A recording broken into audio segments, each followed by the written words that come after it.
Welcome back to Canon Unscripted, where we explore the stories and insights of some of the most fascinating people in their fields. I'm your host, Mason Higa.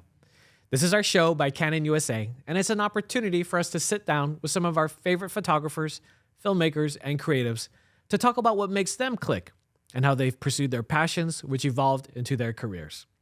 And of course, since this is a Canon show, we talk about the Canon gear that they use to bring their vision to life.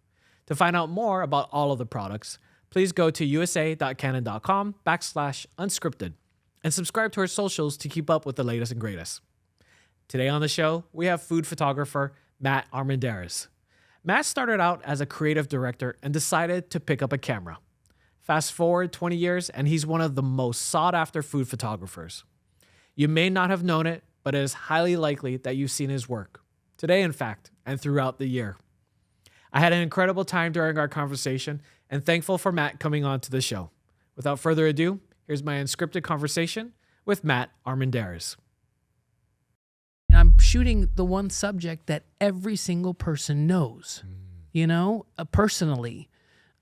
You might not have a personal reference to that expensive sports car or that watch because you're trying to sell something. But with food, everybody eats. So everybody's got an opinion on it. So it's a little different. Matt, thanks for coming on to the show. Thank you for having me. I've been such a huge fan of your work, and it is no joke because I have been cyber stalking you for 13 years My or so? goodness. Probably. Yeah. Well, I love that. I finally get to meet you face to face, so I'm super excited to be here. So thank you for having me. Yeah, thank you for joining us. I mean, I think we're going to have a really great conversation today because you are so multifaceted, multi-talented, and just full of enthusiasm that it's infectious. And I'm ready to have a good time today. Well, let's do it. Yeah. Let's jump right into it. Absolutely. So, Matt, I know a lot about your past and such, like how you began. Can you tell us a little bit about yourself and kind of set expectations here? Sure, absolutely. Well, I shoot food, and I'm going to just frame it around that and how I got to this point in my career. I grew up in Austin, Texas, which was the home of Whole Foods. And I think about 19 or 20. And everyone at any point you've lived in Austin, Texas, you've worked at Whole Foods. It's just a thing that you do, everybody. So I got a job in between community college semesters, bagging groceries, and really loved it. All my friends worked there. Whole Foods was this little hippy-dippy kind of store back then. It was one location. And just I loved that people paid attention to food and that where it was grown and who made it and what it didn't have in it, that kind of thing. So I felt really at home in that environment. And I was bagging groceries, and I was a cashier, and then became a shift manager. And at that point, everybody had a store artist. So they were doing chalkboards and signage, which I've always drawn my whole life. So I was like, okay, this is great. I'll do that. And then that just kind of kept going. And then the company was expanding to the Midwest, and so they asked a bunch of 20-something-year-olds if we wanted to move to Chicago and open a grocery store. So it was like basically playing grocery store.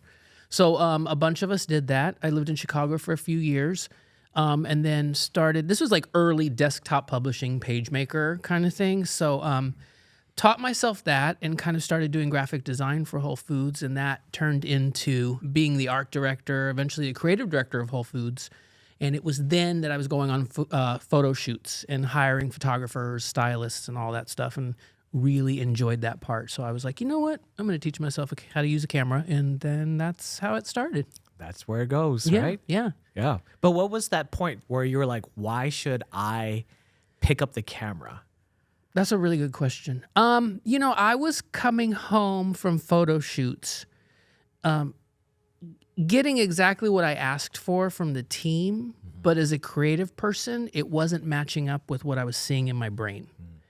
And it was nobody's fault, but I was like, I can't critique the team because they're doing what they need to do, and the photographer, that's his vision, and it would be really wrong for me to like stomp on it and say, no, that's not right, because it was right.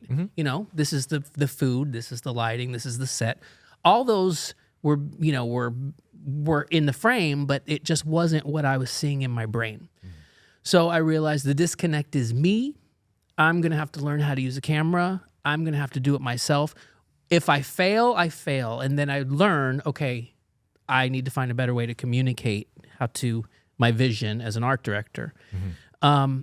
But I started doing that, and I was so annoying for like 2 years because I had a camera with me everywhere, and I was on set already. So wonderful photographers I worked with answered my questions about the mechanics of a camera. I already knew food, so working with a food stylist wasn't that big of a stretch. So it was kind of like that was my school to learn how to use a camera. And then because I was an art director, I was able to use my photography in my day job kind of thing. And then that kind of segues into being a blogger at that time. And so as a creative person, so I'm a musician. I've written a book. I like to dance. These are all forms of expression. And for a person like me, and I imagine like a lot of other people, not being able to express yourself is just frustrating. It's like that's the one thing we want to do. So that was the same thing for photography, and I really had something in my brain that I wanted to get out, and the easiest way was to learn how to use a camera and do it that way. Fantastic. Yeah. I followed you from 2011. Oh my goodness. With your book, On a Stick. On a Stick. On a Stick. Uh-huh. And I remember I read it in the Times, and I was like, this guy wrote a whole book for food on a stick. For food on a stick. Yeah. It was the best research ever. It was so much fun. Yeah. And in that day, I'd already shot like 2 cookbooks and developed a relationship with the publishers. But they were like, do you have any ideas for a book? That was back at early food days, food blogging days. So like people were getting book deals, that kind of thing. Yeah. So I was like, sure, I would like to write a book on this because we've got this. So and that's how that came to be. And it was just a lot of fun working on that project. Yeah. Because you covered the whole gamut, right? Yeah, because from corn dogs to satay to kebabs. I mean, and we laugh about it because it is a novelty. You've got fair foods, but you also have a food that is just historically been prepared on skewers. Classical. So, so it was fun to bridge those two from the campy to the real, culinary application of why things are on a stick. It was fun. And then you also had your website or your blog. Right? Yeah, I had a blog. Yeah, Matt Bites. Called Matt Bites. And that was funny because I had left Whole Foods to go work for a company called Bristol Farms, which is a grocery store here in Southern California. And I had all this information. So I was the kind of the ad guy, and I was also a copywriter. And we're interviewing like cheesemakers. This is how it started. And remember asking my boss, who was head of advertising, like, hey, can we just include a little side thing in the LA Times, and because we ran a weekly ad that I also designed. So like I felt like I was doing everything at that time. I was. And so I was like, well, there's this information about this cheesemaker, and it would be great because it's a good point of differentiation and why we might be charging more for a pound for his cheese kind of thing. And my boss was like, there's really not a spot for that. So I was like, okay, well, can I start blogging about it? Which is how it happened, because I already had access to these kind of behind the scenes world of food. And as long as I cleared it with my boss and I wasn't giving away proprietary company information, he was like, just go do it. Do whatever you want. And so that kind of was a perfect storm of photography and writing and expression for me. And then that just really took off. And that's what got me a lot of work early on. That was the impetus. Then, that was the impetus. Yeah. Wow, that's really cool. How long do you think it took you from that Matt Bites, kind of that revelation for you, to then make that transcendent from being like a employee to now a freelancer? It was a very weird couple of years to navigate because I started missing a lot of work for jobs, for gigs. And so I was like, something's got to give here because I don't have vacation time anymore, but I also don't want to miss the opportunity to go to Asia for a week to photograph something or photograph a cookbook kind of thing. So the writing was already there on the wall, and I was just like, ooh, who's going to make the first move here? And I got laid off. So, yeah.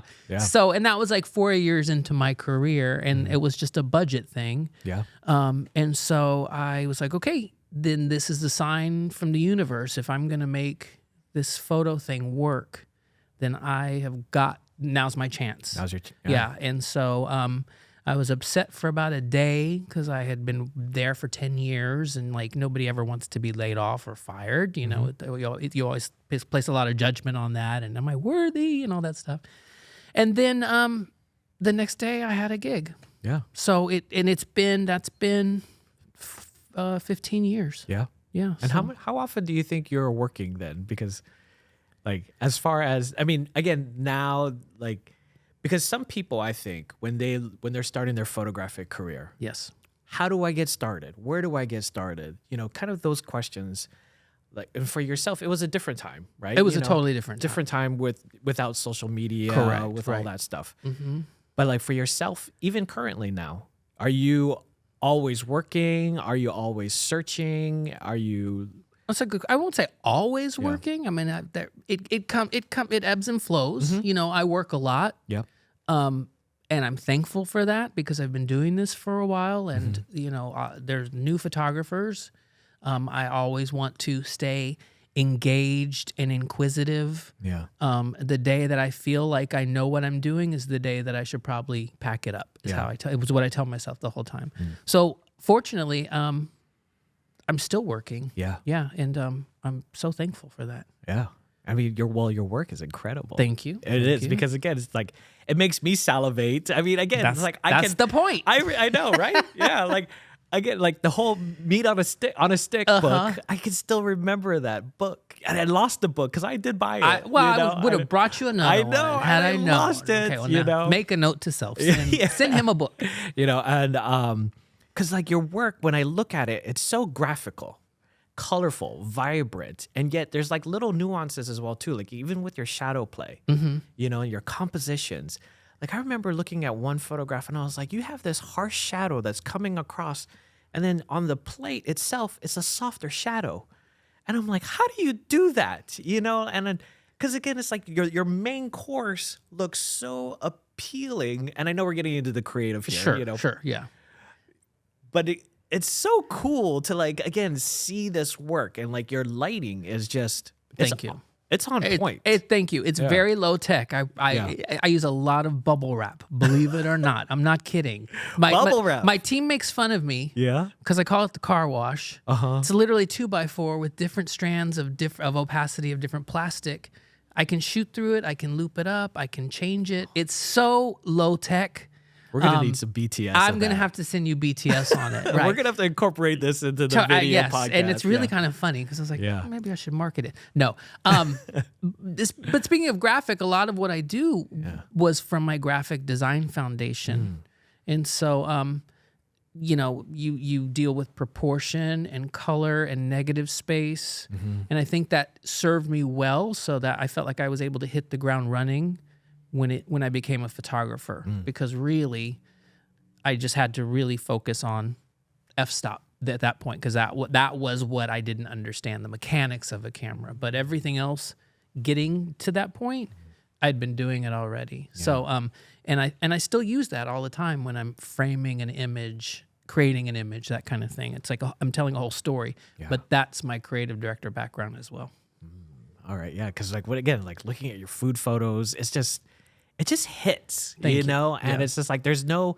To me, it's just like when I look at it again, it's like everything just looks so appealing. Thank you. Well, I have a great team, Yep. so I have to really give it to them. Stylists, food stylists, you know, because it takes a village. Yep. You know, to especially on these bigger projects. Shout out to Adam. Shout out to Adam. Yep. Yes, the amazing food stylists.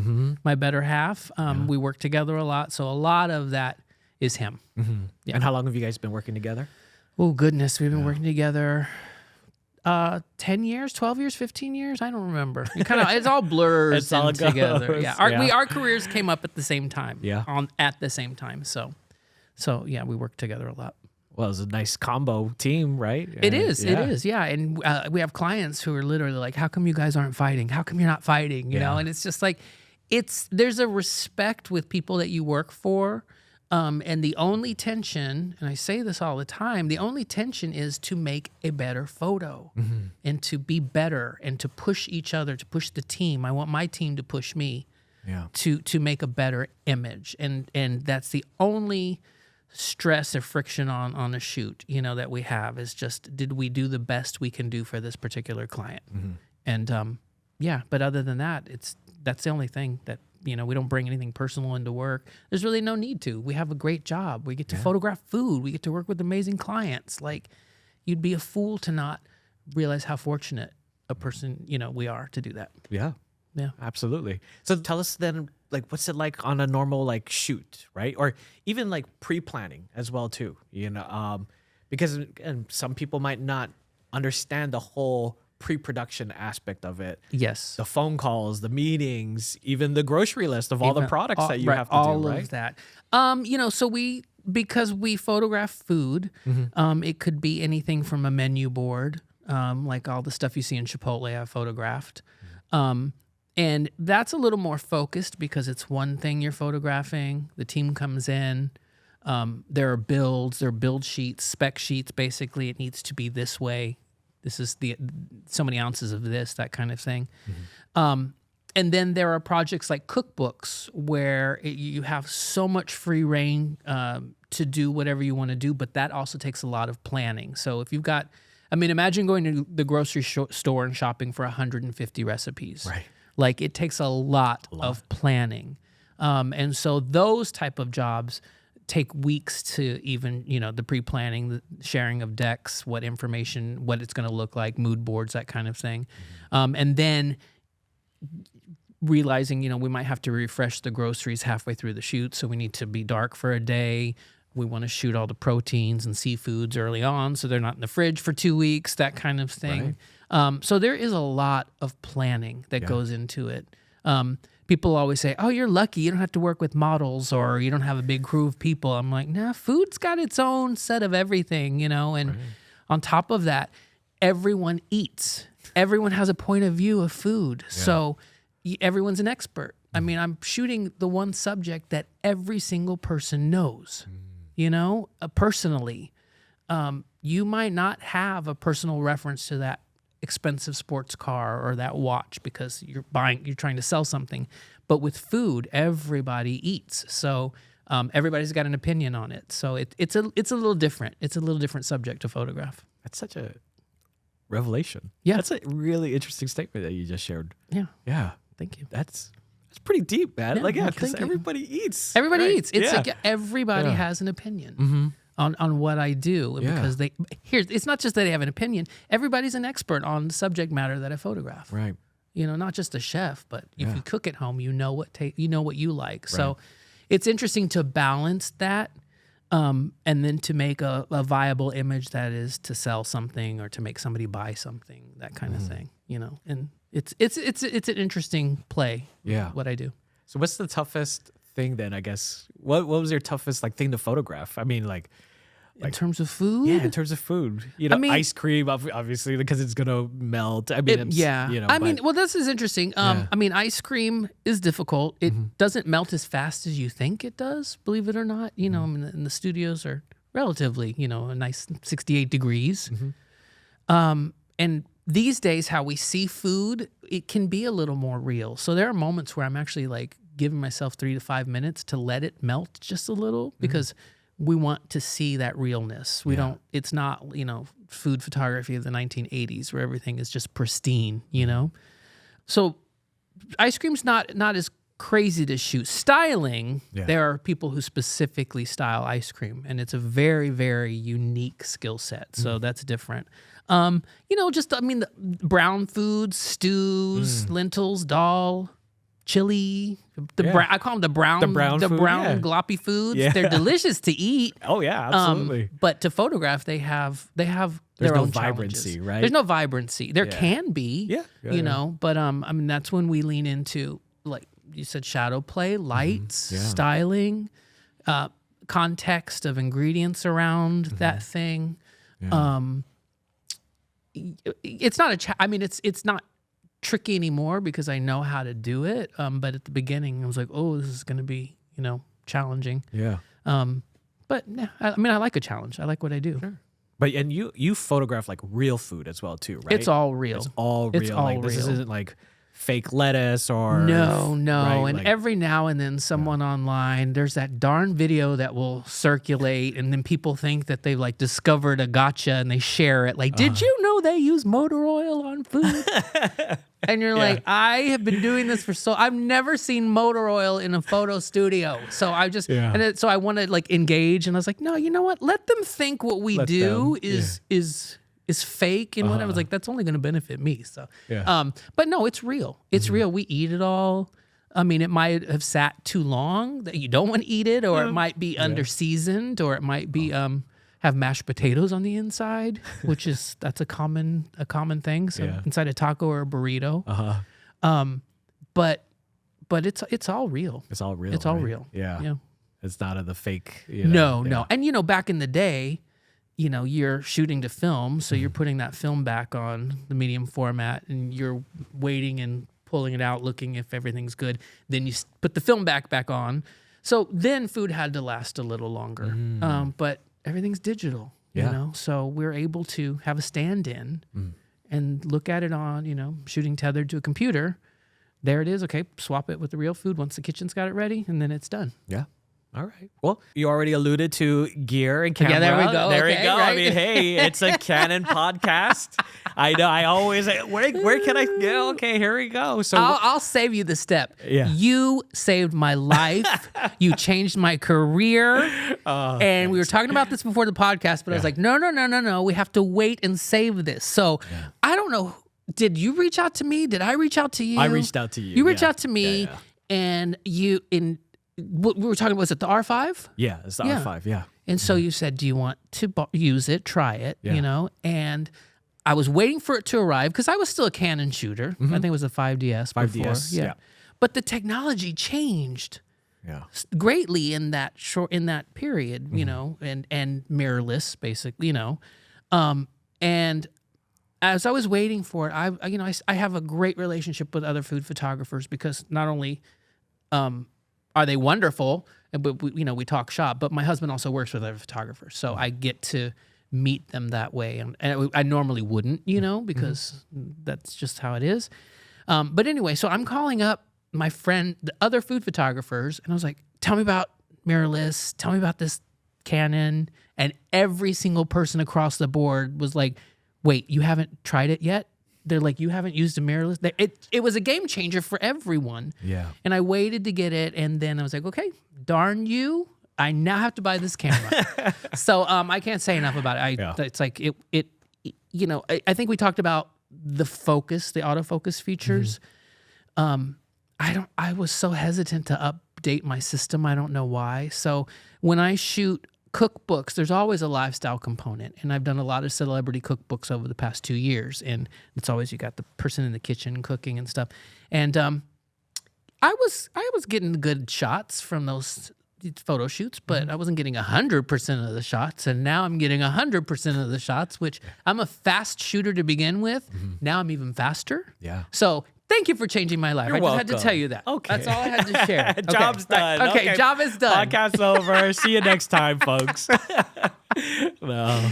I mean, it really is incredible, like the new technology and how it's able to adapt, right? Absolutely. And to improve, again, streamline the process, be faster, quicker. Absolutely. Sharper. You're getting a better image. All of that. Yeah. And almost because of these leaps in technology, especially with Canon mirrorless, it works as fast as my brain works. So it becomes just much more of a tool that I don't have to think about. I'm not forcing.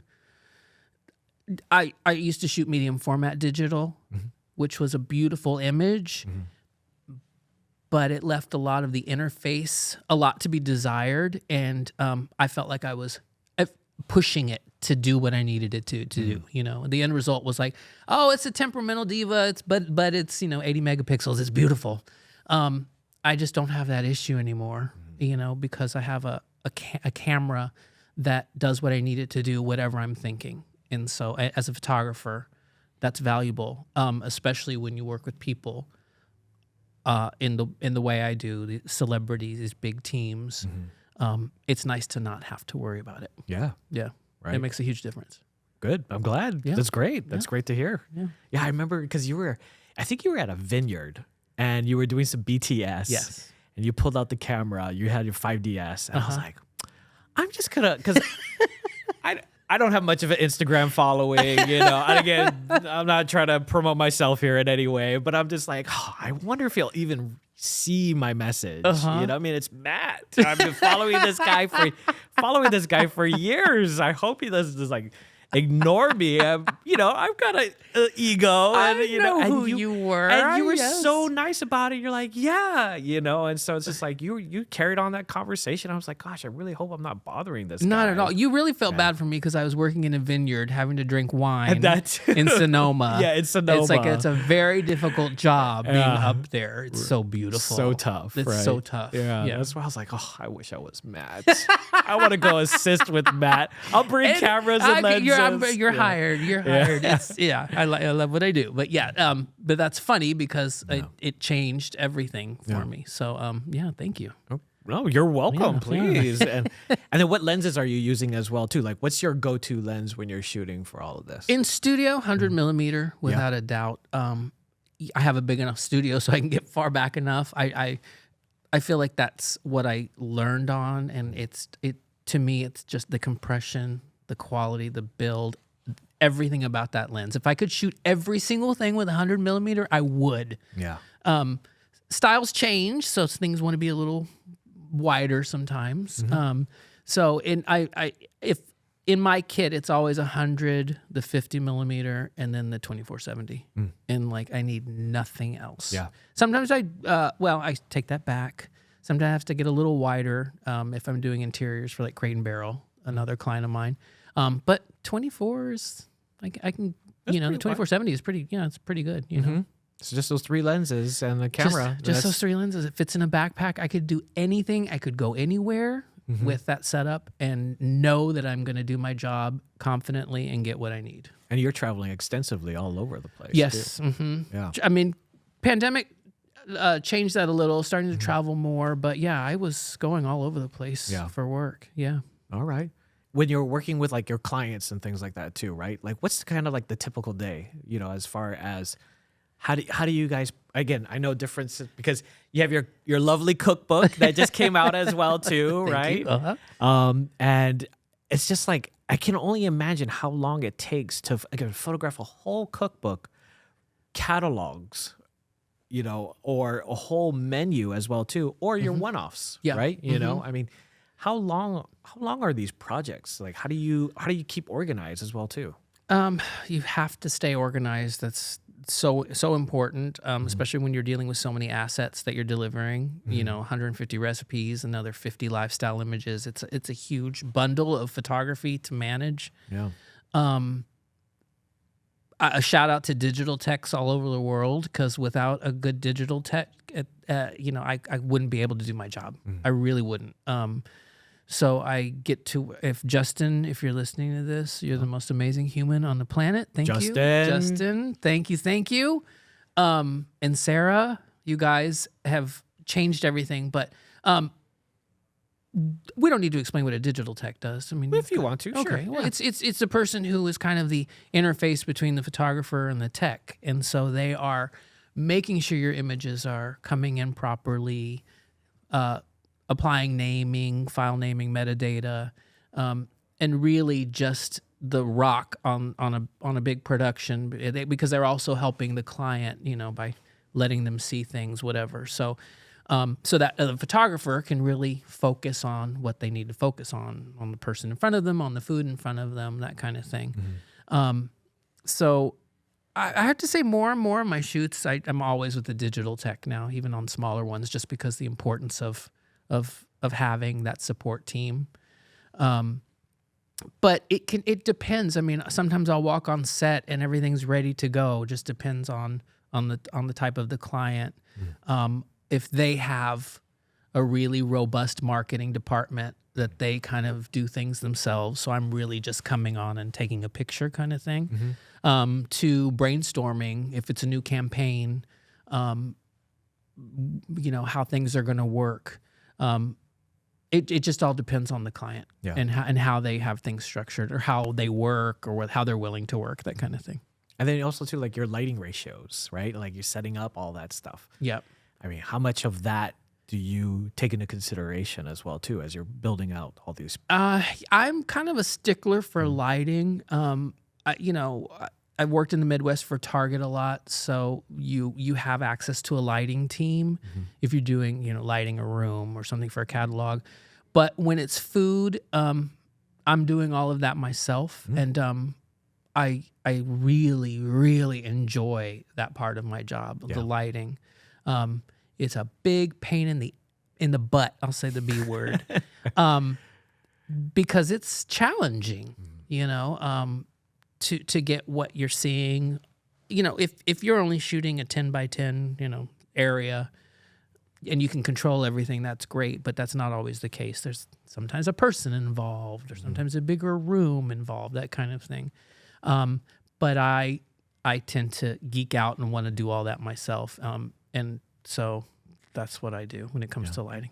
Yeah, because you're doing small details to large rooms, right? Because you do catalogs, right? Annual catalogs, etc. I mean, you're doing the full gamut there. A lot of it, yeah. And it's really wonderful to branch out and to shoot interiors and do catalog work. I love it. But when I go back to my studio and I'm shooting a plate of food, it's like, oh, I'm home, because I'm so comfortable there. Yeah. And that's my spot. But I love a challenge at the same time. It helps my brain, expand. And can I shoot this room and these 4 blenders the same way I would shoot it in my studio, that kind of thing, or get it to where I think it looks good, that kind of thing. So is food photography your passion, or is it? Not anymore. No, I'm kidding. I'm kidding. Don't listen. I'm kidding. Oh yeah, it is. I mean, I love it. I feel like it's what I know and what I'm good at. Yeah. There are times where I'm glad there's no food involved on certain projects. Like I truly am. It's nice to get a break from some things. Yeah. But I mean, that's kind of my old stomping ground, food. So it's nice to go back. Sure, absolutely. Is there something else that you would like to even experiment with as well? And it doesn't even have to be like photography, because as we're hearing and talking, you again multifaceted. You have so much, that's inside of you. Yeah. Right. I mean, so what else are you kind of like itching to do, like creatively? I mean, I feel like I've done everything. I mean, in terms of creativity, or anything, because I think when I dance, you do, I do love your that. Zumba dancing.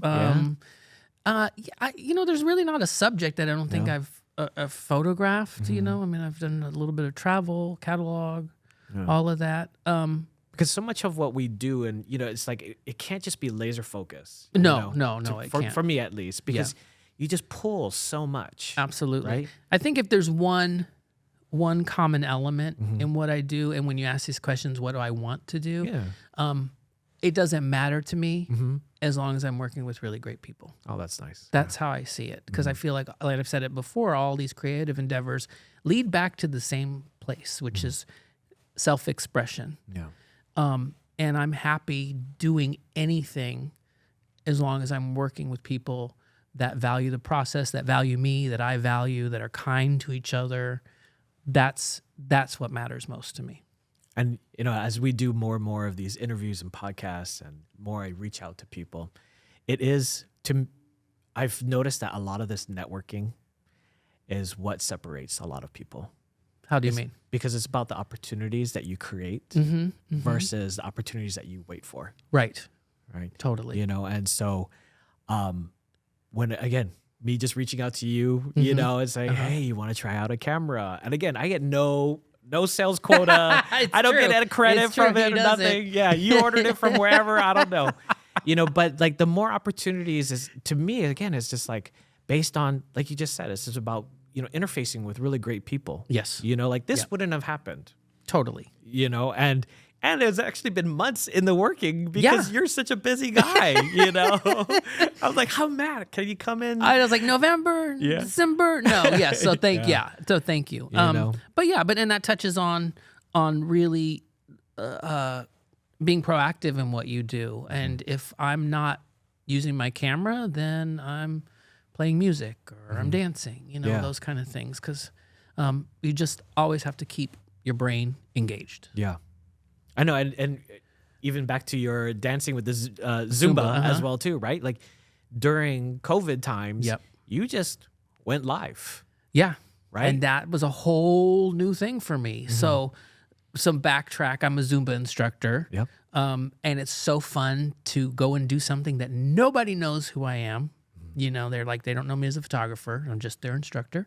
And then COVID happened and Zumba, the home office, said, okay, you guys can do this online because it was not allowed. And then that turned into something completely different for me. But they both feed each other because it's like you've got to keep your body moving and try to stay fit, and that helps your brain. And it's this big cycle, And yeah, I'm still teaching and dancing Zumba, and I absolutely love it. Yeah. Yeah. That's great. And then we can have Zumba breaks on photo shoots. Yeah. Do you really do that? As a joke, but people, okay. when I see people's energy like at 2 o'clock, I'm like, okay, put on some music, everybody. We're going to dance it out. Get a coffee or get a tea. Exactly. Start moving. Start moving. moving. Yeah. But it's amazing how much movement has served me well as a photographer and fitness in general. They always ask that question, what would you say to a younger version of yourself, And I would say, try to remain as physically active as possible, because I'm not a spring chicken anymore. And as you get older, things get a little more creaky and whatever. No. But, we have a job. It's not the most physical in the world, but it serves you well to remain as active as you can. You have to stay nimble, right? Because you have to. You're lugging Pelican cases and doing squats to get a shot. It's really kind of important. So how often are you traveling then for your work, for photography as well too? Over the past 2 years, not so much. I'll head up to Sonoma, sometimes the Midwest for Target. Whereas before the pandemic, I was in Minneapolis half a year kind of thing, working a lot. Not so much. Yeah. Not so much, yeah. But you also got that incredible studio. I have a lovely studio in Long Beach, and it's wonderful, and it's nice to have a home base and have people come to you, and all our toys are there, so it's been nice. I know, like, how many props do you think that you have? Oh my goodness. And I won't even say like genres, but I mean just in total. Oh man, and you know what? We just did a big purge because it's like your styles change, but then you also well, wait a minute, when this comes back in, I'm gonna need to have it, that kind of thing. Yeah. But we had a lot of redundancy. So but no, I have a whole prop collection, that we use, and as a product photographer, as a food photographer, that's kind of, it goes with the territory that I need to be able to grab a certain plate, a certain linen, that the client wants, that kind of thing. Yeah. And then it's also just a business thing where it's like, you can come and it's a full service, everything. And if we don't have it, we'll get it, so you don't have to worry about it, that kind of thing. Yeah, because you got quite a nice studio. And, Yeah. Oh, that's great. And how long have you been there? 3 or 4 years now. Okay. Yeah. Yeah. That's fantastic. Yeah. I still get to work in other studios, we're in Long Beach, and sometimes the client wants to shoot in Hollywood, or we need a bigger soundstage if they're doing video at the same time or whatever. So I still get to work in other studios, but if I had my preference, I like to be at home base. Yeah, because you just know everything there, right? Yeah, exactly. Yeah. How do you keep things fresh then? Just like, because you said things change or you had to do a purge, do you find that food tastes, food genres, food kind of how do you kind of stay with current trends? This is a very good question. I talk about this a lot with my cookbook clients, and what people don't realize about cookbooks is that they're usually done about 2 years in advance, a year to 2 years. So we are constantly thinking about how this book is going to look in a year or in 17 months. And then on top of that, we want this book to last even longer. So there's a lot of discussion about forecasting and trends. And I have the advantage to know, I joke about this now. I did a couple of cookbooks and then a couple of ad jobs, and shakshuka, which is this baked egg dish, was in everybody's manuscript. So I was like, okay, everybody, in about a year and a half, shakshuka is going to be everywhere, because this, now how we got to that point collectively, I'm not sure. But anyway, so I have to pay attention to what people are doing. I have to pay attention to what I'm doing. I have to pay attention to what clients are asking for. And then I have to filter it all out and figure out what's doable, what makes sense. If it's for a blog post that's coming out next week for a friend of mine, then I can say, let's just be very experimental, because whatever. But a lot of times I have to consciously almost sketch out what something's going to look like, because I don't want it to be irrelevant or not long lasting. You know what I mean? So because cookbooks can be like passed down. People can keep them forever, that kind of thing. I mean, it might be somebody's favorite thing that they keep in their library forever. So, and that's and I also have to bring clients along a lot of times and say, okay, no, this is what you want, because you're going through your Instagram and you're seeing all this right now, but a cookbook is not Instagram. Yeah. And it's going to live longer than whatever app you're using, kind of thing. So there's a lot of hand-holding and explaining to people why I might be doing why I prefer to do it a certain way. And then also, it's very easy for me to say, okay, let's do it your way, and then let me do it my way. I'll submit both images, or we have it, that kind of thing. One for me, one for you. One for me, one for you. Yeah. Inevitably, the publisher will pick the one that I did. Yeah. That's just because you have to humor people. I don't want to say humor, but with visuals, you have to show people what doesn't work, especially for a person that's not creative that way. And it helps to say, okay, let me show you why that's not the best way to go about it. And then you see it on the screen, you're like, oh yeah, you're right. Okay, go ahead. That kind of thing. Right. Colors or anything like that. Anything well too, like right? that. Yeah. Anything like that. Yeah. So how's social media like? Because again, you just alluded to that. Like, how does that impact? Because again, so much of it is trends. Restaurants have gone here.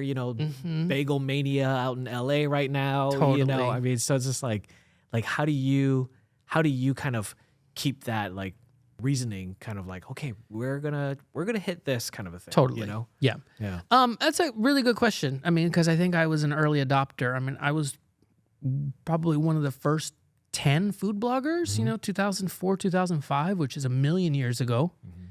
And I've always liked social media. I like what it represents. I love that it's a quick connection with people. It's become kind of a beast sometimes. But how I use it is, if I've got little off the cuff things or a little more random things, it's fun to share instantly. It's a great way to have a portfolio. The more I work as a photographer, the less I'm able to post just because of the projects I'm on. So I feel like that's been kind of a double-edged sword in a weird way. I'm seeing much more social media blackouts now on the projects I work on. Yeah. And so I really find my way around it. So, no, I'm kidding. I'm like, come on, just one picture. Let me post it. I'm here. To me, that's kind of the instant gratification, but it's not everything, and it's not what it even once was for me, because I'm thinking more long term. I'm thinking that so much becomes so disposable sometimes on social media, but I use it and I like it, No wonder sometimes you're gone for a little bit. Yes. Yeah.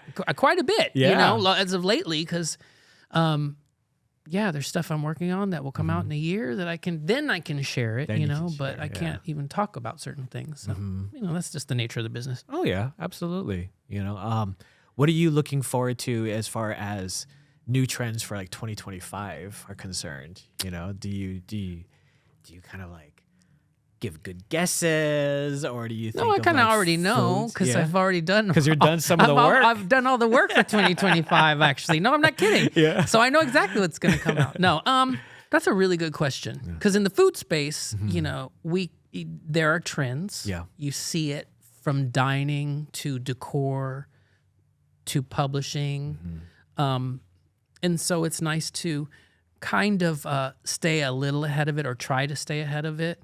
I had a project with, I'm going to give a shout out to my bestie, Gabi Dalkin from What's Gabi Cooking, who we did a grilling book together that was another year and a half out. And everything was natural light for a while, and then all food became this hard strobe. And I was like, we need to go back to the basics for this book. We have to go outside. We have to use natural light, no fill, no flash. And even she was just like, oh, but you got me so used to this process, and now you're pulling the rug out from underneath me. And I was like, just trust me. Yeah. So and that was a good call because we see how things have kind of moved back away from this high key strobe lit hard shadow. Still doing it all the time because clients want that. Yeah. But it's nice to be able to use other tools. You know, you never want to just paint yourself into a corner,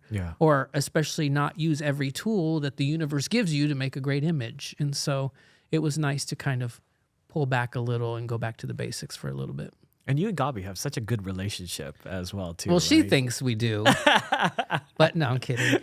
We do, yeah. You know, I mean, she's out there killing it, and she's doing all the things. And it's been great to kind of just be her creative director, basically. You know, but it's great for me because it's our playground, and it's where we get to test ideas and looks, you know, and all these things. And then she moves, you know, starts doing these deals with other retailers. So it's like it's gone full circle because I might have worked with them before, and now I'm working with them again. Crate and Barrel's a perfect example. She's, you know, had a whole line of housewares at Crate and Barrel, which is so much fun to get to shoot. And then you're working with your best friend, and it's really, really, really a unique situation, and I love it. Yeah, I was just going to ask, because like you guys have had this ongoing relationship now for how many years? Oh, geez. 15 years now or so. Yeah. And I've done all her books. Yeah. And we do all her stuff. So it's been, it's great.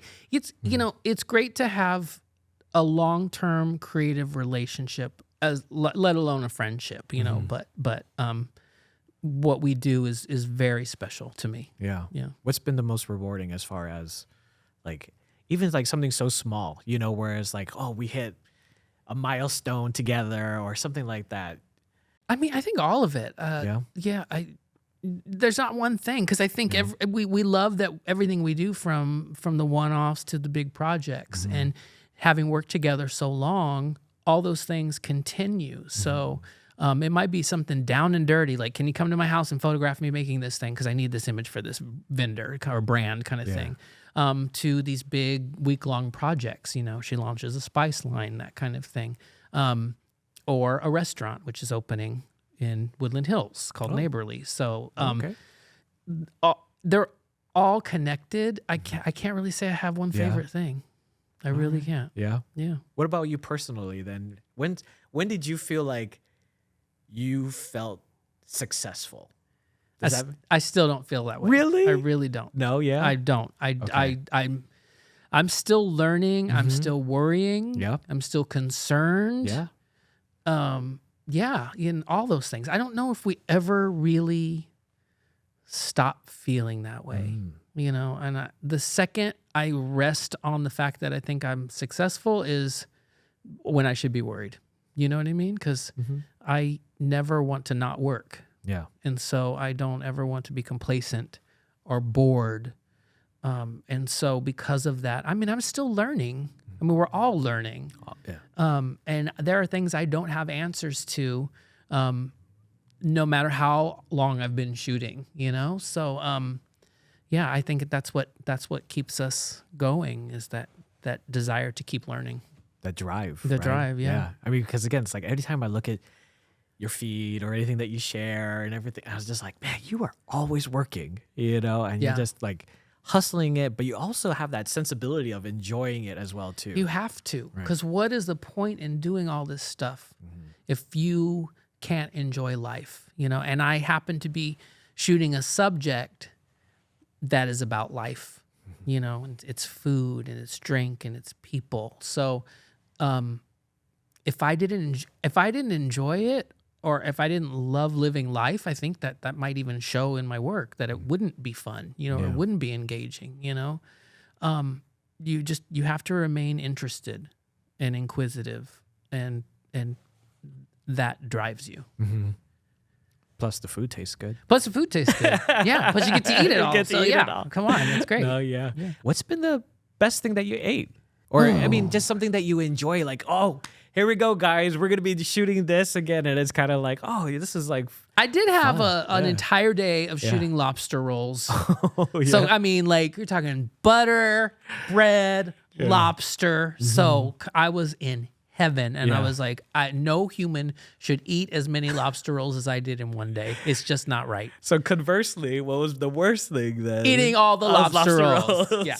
It's great. I do get excited when there's certain ingredients on set. I was like, oh, there's caviar. Oh, we get to do, you know, stuff that you're not going to enjoy all the time. Mm-hmm. I don't have a big sweet tooth. So if it's like shooting cookies all day, I'm like, okay, that's fine.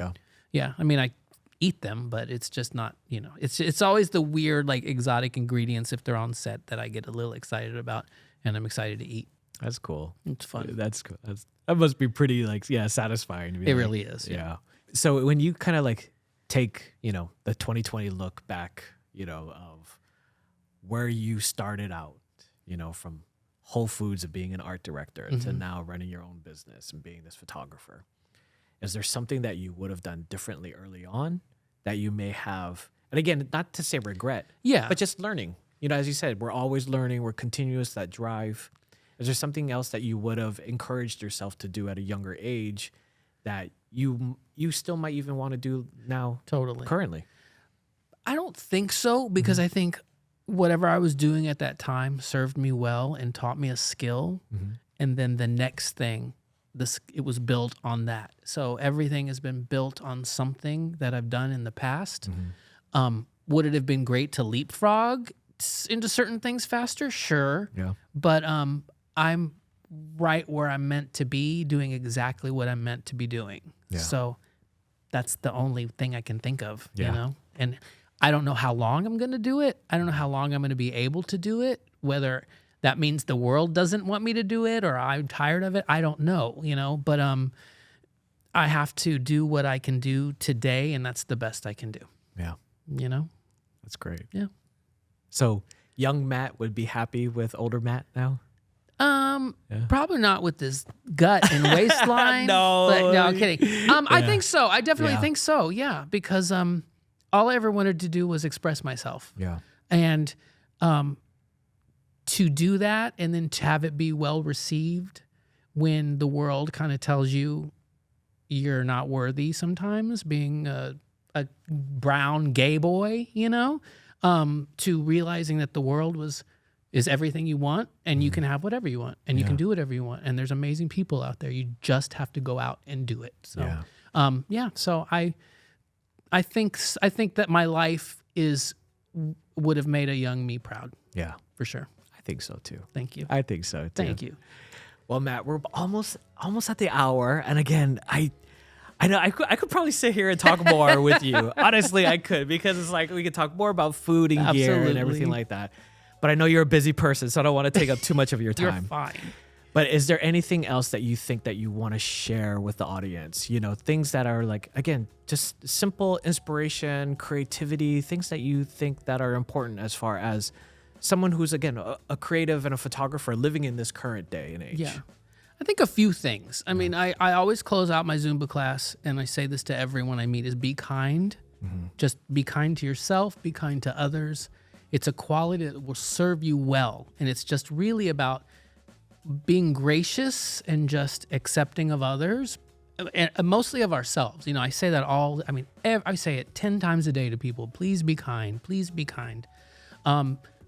Kindness gets you places too, and I don't think people realize that. Also, I say this to either interns or people who ask me about longevity in my career.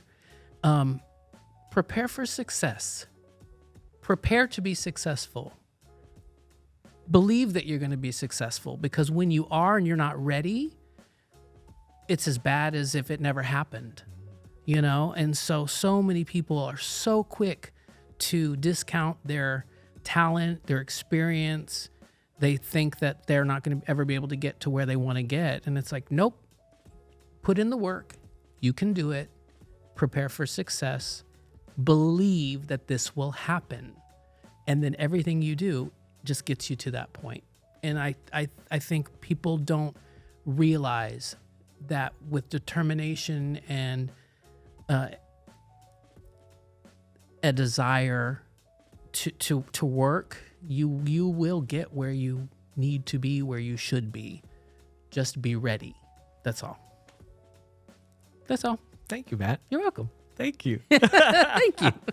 And for the audience, where can they find you at? You know, your website, your socials. Yeah, it's the same for both. It's Yep. Matt Armendariz at Instagram and www.mattarmendariz.com for my portfolio. Yeah. That's MattarMendariz. Crazy Basque name, I know, but it's mine. So there. There you go. And you can follow along on Matt's journey in life and all the creative and fun things. We didn't even get to talk about Halloween. I mean, We'll talk or about his Halloween next time. garden, his beautiful garden. I mean, there's so much to Matt. But again, Matt, thank you so much for coming on to the show. We Thank you really so much for appreciate your having me. time. Thank you. You're so Thank you so generous, much. and thank you. Thank you. Thank you, everybody at home. And, we'll see you at the next episode. Take care. Bye-bye. Today's guest is Matt Armendariz. Matt, I said it wrong. You can say Armendariz. Armendariz. I see. I screwed it up. Think truth or dare. Think truth or dare, Armendariz. know. There, you'll get it. I don't know why. I was like, I know you're. Oh my God. There you go. We got it. You out. got it right before, so I know. so then that was All right. There's no wrong here. There's no wrong. There's no wrong. There's no wrong, but there is a flub, and that was the flub. So we're gonna go.